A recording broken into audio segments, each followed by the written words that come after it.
everyone, my name is Likita. Welcome back to our channel. Welcome back to one more informative video.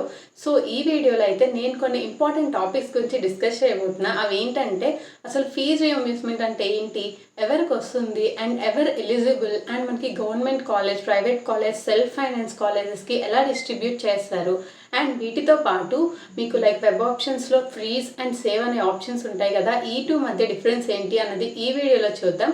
So ఇంకా late చేయకుండా video అయితే start చేసేద్దాం. Video start చేసే ముందు మీరైతే వీడియోని లైక్ చేసుకోండి అండ్ సబ్స్క్రైబ్ చేసుకొని షేర్ కూడా చేయండి, వేరే వాళ్ళకి యూజ్ అవుతుంది. సో ఇంకా లేట్ చేయకుండా వీడియో అయితే స్టార్ట్ చేసేద్దాం. సో ఫస్ట్ ఫీజు రియంబర్స్మెంట్ అంటే ఏంటి అని చాలా మందికి డౌట్ ఉంటుంది కదా. ఫీజు రియంబర్స్మెంట్ అంటే మనకి గవర్నమెంట్ నుండి మనీ వస్తుంది చదువుకోవడానికి, లైక్ స్కాలర్షిప్ టైప్లో. సో మనకి ఏపీలో అయితే ఫుల్ ఫీజు రియంబర్స్మెంట్ వస్తుంది మీరు కానీ ఎలిజిబుల్ అయితే. అంటే మీకు ఇప్పుడు ఎంత ఫీజు ఉందో మొత్తం జీరో ఫీజు అయిపోతుంది, మీరు 1 రూపీ కూడా పే చేయ అవసరం లేదు మీరు కానీ ఎలిజిబుల్ అయితే. సో 2019 వరకు ఈ సిస్టమ్ ఒకలా ఉండేది, లైక్ మనకి కాలేజ్కే డైరెక్ట్గా మనీ వేసేస్తారు, సో మనం పే చేయాల్సిన అవసరం ఉండేది కాదు.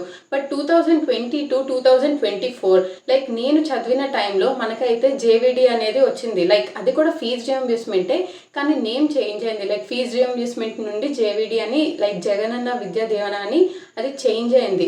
సో మనకి దీనిలో కూడా ఫుల్ ఫీజు రియంబర్స్మెంటే వస్తుంది. బట్ ఏంటంటే అది మదర్ అకౌంట్కి వస్తుంది, మనం మదర్ అకౌంట్ నుండి తీపించి అప్పుడు మనం కాలేజ్లో పే చేయాలి. అది 2024 వరకు ఉండేది. సో ఇప్పుడు మనకి 2024 తర్వాత ఎలా ఉంటుందంటే మనకి ఇప్పుడు గవర్నమెంట్ చేంజ్ అయింది కాబట్టి అది జేవిడి నుండి మళ్ళీ ఫీజు రియంబర్స్మెంట్ అనే నేమ్కే వచ్చింది. అండ్ ఇప్పటి నుండి కూడా మనకి డైరెక్ట్గా మన కాలేజ్ అకౌంట్కే పడుతుంది, మనమైతే పే చేయాల్సిన అవసరం లేదు. హోప్ మీకు ఒక క్లారిటీ వచ్చింది అనుకుంటున్నా. సో ఏం లేదు, జస్ట్ మనం చదువుకోవడానికి మనకి గవర్నమెంట్ స్కాలర్షిప్ ఇస్తుంది అండ్ అంతే, ఇదే fee reimbursement. And second eligibility, like fee రియంబర్స్మెంట్కి ఎవరెవరు ఎలిజిబుల్ అనే డౌట్ ఉంటుంది కదా. సో దీనికైతే మనకి కొన్ని క్రైటీరియాస్ ఉంటాయి, లైక్ మీకు రేషన్ కార్డ్ ఉండాలి, లైక్ గవర్నమెంట్ నుండి మనకి రేషన్ కార్డ్ అలా ఉంటుంది కదా, సో అదొకటి ఉండాలి. ఒకవేళ రేషన్ కార్డ్ లేకపోతే మీకు ఇన్కమ్ సర్టిఫికేట్ కూడా ఉండాలి, అది కూడా బిలో 2 lakhs or 2.5 lakhs అలా ఉండాలి.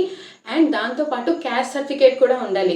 క్యాస్ట్ సర్టిఫికేట్ ఎవరికంటే ఎస్సీ, ఎస్టీ అండ్ బీసీ వాళ్ళకి క్యాస్ట్ సర్టిఫికేట్ ఇంపార్టెంట్. అదే ఓసీ వాళ్ళకైతే క్యాస్ట్ సర్టిఫికేట్ అవసరం లేదు. బట్ కొంతమందికి ఈడబ్ల్యూఎస్ సర్టిఫికేట్ అని ఉంటుంది. ఈడబ్ల్యూఎస్ అంటే ఎకనామికల్లీ వీకర్ సెక్షన్ అనేది అర్థం.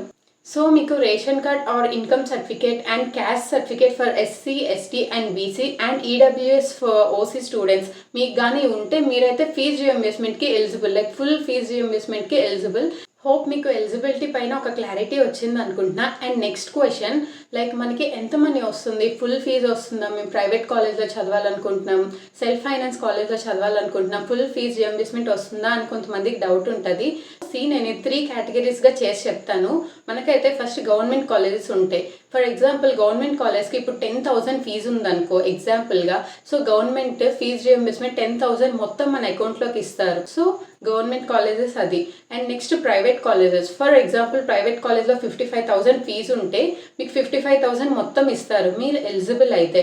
అండ్ అలానే సెల్ఫ్ ఫైనాన్స్ కూడా అంతే, సెల్ఫ్ ఫైనాన్స్లో కూడా మీకు 31,000 అలా ఉంది మా కాలేజ్కి. అండ్ మాకు టోటల్గా 31,000 కూడా గవర్నమెంట్ ప్రొవైడ్ చేసింది.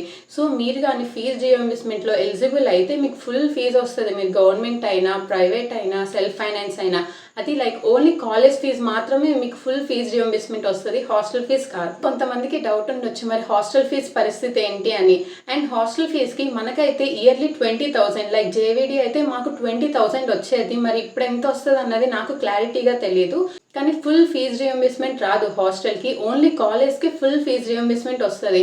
హాస్టల్కి లైక్ 10,000 or 20,000 అలా ఇస్తారు, మిగతాదంతా మనమే పే చేసుకోవాలి. హోప్ మీకు ఒక క్లారిటీ వచ్చింది అనుకుంటున్నా. అండ్ ఇంకొక క్వశ్చన్ నాకు అడిగారు, లైక్ మన హాస్టల్ ఫీజు మన క్యాస్ట్ అండ్ ర్యాంక్ బట్టి డిసైడ్ చేస్తారని. అండ్ ఎస్, మన ర్యాంక్ బట్టి కాదు కానీ మన క్యాస్ట్ బట్టి మనకి ఫీజు అయితే చేంజ్ అవుతుంది. సో మా కాలేజ్లో ఏంటంటే ఎస్సీ, ఎస్టీ అండ్ బీసీ వాళ్ళకి 7,700 అలా ఉంటుంది. అండ్ ఓసీ వాళ్ళకి మాత్రం 10,000 అలా ఉంటుంది. సో మన క్యాస్ట్ బట్టి కూడా కాలేజ్ ఫీజెస్ డిఫరెన్స్ అయి ఉంటాయి. అండ్ ఇవి అన్ని కాలేజ్కి ఉన్నాయో లేదో తెలియదు కానీ మా కాలేజ్కి అయితే ఇలా ఉంది, లైక్ క్యాస్ట్ బేస్డే మనకి హాస్టల్ ఫీజు అయితే ఉంది. బట్ మెస్ ఫీజు మాత్రం అందరికీ సేమ్, లైక్ 1,200 to 1,500 మిడిల్లో ఉంటుంది. సో చాలా మందికి ఫీజ్ రీయింబర్స్మెంట్ ఎలా అప్లై చేయాలి, ఎక్కడ అప్లై చేయాలి, ఏం చేయాలి అనే డౌట్ ఉంటుంది కదా. సో ఫీజ్ రీయింబర్స్మెంట్కి మీరు ఇప్పుడు చేయాల్సిన పనేం లేదు. మీరు like counselling process, seat allotment, joining అన్నీ అయ్యాక మీరు కాలేజ్కి వెళ్తారు కదా. సో అక్కడ కాలేజ్ మేనేజ్మెంట్ వాళ్ళే మీకు ప్రాసెస్ అంతా చేపిస్తారు. దానికి చాలా పెద్ద ప్రాసెస్ ఉంటుంది. లైక్ కొన్ని డీటెయిల్స్ ఇవ్వాలి, థంబ్ వేయాలి, అలా చాలా ఉంటాయి. సో ఇప్పుడైతే దాని గురించి మీరేం ఆలోచించాల్సిన అవసరం లేదు. మీరు ఎలిజిబులా కాదా అని తెలుసుకోండి చాలు. అండ్ చాలా మంది స్టూడెంట్స్ వెబ్ ఆప్షన్లో సేవ్ ఆప్షన్కి, ఫ్రీజ్ ఆప్షన్కి కన్ఫ్యూజ్ అవుతున్నారు. సో రెండింటికి డిఫరెన్స్ ఏంటంటే, సో ఇప్పుడు మనం కొన్ని కాలేజెస్ పెట్టుకుంటాం కదా. ఫర్ ఎగ్జాంపుల్ 10 కాలేజెస్ పెట్టుకున్నాం. సో ఫస్ట్ అయితే మనం సేవ్ చేసుకుంటే తర్వాత మీరు లైక్ ఈ కాలేజ్ ఫస్ట్ ప్రయారిటీ మార్చుకోవాలన్నా లేదా ఏదైనా యాడ్ చేయాలనుకున్నా మీరు ఒకవేళ సేవ్ చేసి ఉంటే మీరు మార్చుకోవచ్చు, చేంజ్ చేసుకోవచ్చు. అదే ఒకవేళ మీరు ఫ్రీజ్ చేసేసి ఉంటే మీకు మార్చుకోవడానికి టైం ఉండదు. లైక్ మళ్ళీ మనకి ఛాన్స్ ఉండదు. మళ్ళీ 8th మనకైతే డేట్ ఇచ్చారు ఈ ఇయర్. సో 8th వరకు మీరు వెయిట్ చేయాలి. అదే సేవ్ చేసి ఉంచుకున్నారనుకో మీకు ఏ టైంలో కావాలన్నా మీరు అవి చేంజ్ చేసుకోవచ్చు. అండ్ మీరు లాస్ట్ టైం ఏదైతే సేవ్ చేసి ఉంచుతారో అవే మనకి వెబ్ ఆప్షన్స్లో కన్సిడర్ చేస్తారు. అండ్ ఆ ప్రిఫరెన్స్ బేస్డ్ మీకైతే సీట్ వస్తుంది. సో బెటర్ మీరు సేవ్ చేసుకొని ఉంచుకోండి ఫ్రీజ్ చేసే కన్నా. బికాస్ తర్వాత మనకి చేంజ్ చేయాలనిపించినా మనకు ఛాన్స్ ఉంటుంది. సో ఒకవేళ ఇప్పుడు ఎవరైనా ఫ్రీజ్ చేసేసి ఉంటే బై మిస్టేక్గా మీకు 8th టైం ఉంది. సో మీరు ఆ డేనా మార్చుకోవచ్చు. సో దానికైతే వరి అవ్వద్దు. అండ్ ఇంకొకటి ఏంటంటే మీకు లాస్ట్ వీడియోలో ఆల్రెడీ చెప్పాను, కొన్ని ఎక్కువ కాలేజెస్ పెట్టుకోండి. మీకు 5000 ర్యాంక్ వచ్చినా కూడా మినిమం ఒక 10 to 12 కాలేజెస్ పెట్టుకోండి అని చెప్పాను.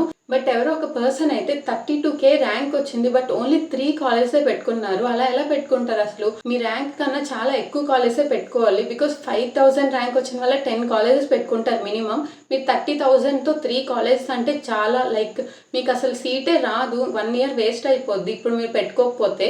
సో బెటర్ మీకు ఇంకా టైం ఉంది కాబట్టి వెబ్ ఆప్షన్స్లో కొంచెం ఎక్కువ కాలేజెస్ పెట్టుకోండి. లైక్ మీకు 5000 వస్తే మినిమం 10 కాలేజెస్ పెట్టుకోండి. 15,000 వస్తే ఒక 18 to 19 కాలేజెస్ పెట్టుకోండి. అండ్ ఒకవేళ మీకు 20-25 ర్యాంక్ వస్తే 20 కాలేజెస్ ప్లస్ పెట్టుకోండి. బికాస్ మనకి కట్ ఆఫ్ ఎలా ఉంటుందో తెలియదు కదా. అండ్ మీ ర్యాంక్ కన్నా కొంచెం ఎక్కువ కట్ ఆఫ్ ఉన్న కాలేజెస్ కూడా సేఫ్ సైడ్కి పెట్టుకోండి. బికాస్ మళ్ళీ సీట్ రాక 1 year వేస్ట్ చేసుకోకూడదు కదా. అండ్ ఎస్, ఈ వీడియో వల్ల మీకైతే కొంచెం ఇన్ఫర్మేషన్ దొరికింది అనుకుంటున్నా. And seat allotment process video మీకు కావాలంటే కింద కామెంట్ సెక్షన్లో కామెంట్ చేయండి. అండ్ నెక్స్ట్ నేను ఆ వీడియో చేస్తాను. సో వెబ్ ఆప్షన్స్లో అయితే అస్సలు మిస్టేక్స్ చేయొద్దు. బికాజ్ మీరు పెట్టే వెబ్ ఆప్షన్స్ పైనే మీరు ఏ సీట్ వస్తుంది, లైక్ మీకు ఏ కాలేజ్కి వెళ్తారు అనేది డిపెండ్ అయి ఉంటుంది. సో అవి మాత్రం చాలా జాగ్రత్తగా పెట్టుకోండి. అండ్ మీ సర్టిఫికేట్స్ వెరిఫై అయ్యాయా లేదా అని తెలుసుకోవాలంటే మనకి ఏపీ సెట్ అనే వెబ్సైట్లో ఆల్రెడీ వెరిఫికేషన్ స్టేటస్ అనే ఒక కాలం ఉంటుంది లెఫ్ట్ సైడ్లో. అక్కడికి వెళ్ళి మీరు మీ date of birth and hall ticket number ఇస్తే మీ వెరిఫికేషన్ స్టేటస్ వచ్చేస్తుంది.